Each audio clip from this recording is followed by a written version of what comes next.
Tara guys, samahan nyo nga ako mag-unbox ng order natin sa Amazon. Sa mga pupunta nga pala dito sa UK, ina-advise ko na nga pala sa inyo na umorder na kayo ng ganitong nebulizer sa Pilipinas dahil napakamahal nga dito. Kung meron naman kayong mga nebulizer na kailangang i-plug in ay okay na rin yon, pero ito nga ay very convenient kasi rechargeable na nga at anytime ay pwede natin tong gamitin. Isa pa nga guys, yung ating mga traditional na pina-plug in na nebulizer ay sobrang ingay, pero itong ganito na mga portable ay sobrang tahimik nga kaya hindi na may istorbo ang ating baby, lalo na nga kung pinapausukan natin sila ng natutulog.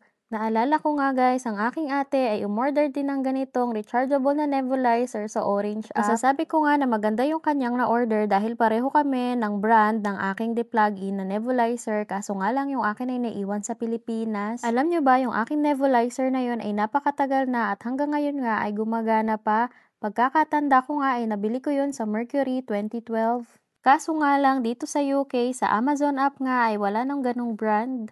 Ito ngang na-order ko ay may kasamang 2 mask, pang-adult, pati na rin ng pang-bata at meron nga din siyang mouthpiece. At ayan nga, tingnan nyo, napakaliit nga at very portable at very lightweight nga lang. Ito nga pala ay na-order ko sa Amazon ng 18.99 o 1,488 in peso. Minsan nga ay depende pa sa rate. Napa-order nga tayo nito dahil ang ating baby nga ay ilang araw nang masama ang pakiramdam. Napakahirap nga talaga pag bata ang nagkakasakit. Ito nga pala ay Type-C na nga ang charger, pero ito ay may sarili na nga kasamang cord. Itinry ko na nga din yung mga mask na kasama at maganda nga ang pagkaka-fit dahil ito ay medyo masikip para nga pag nadali ng ating mga baby ay hindi nga ito basta-basta mahuhulog. At tiningnan ko nga rin kung malakas ang labas ng usok, kung may pagkakaiba ba ito sa mga traditional na nebulizer.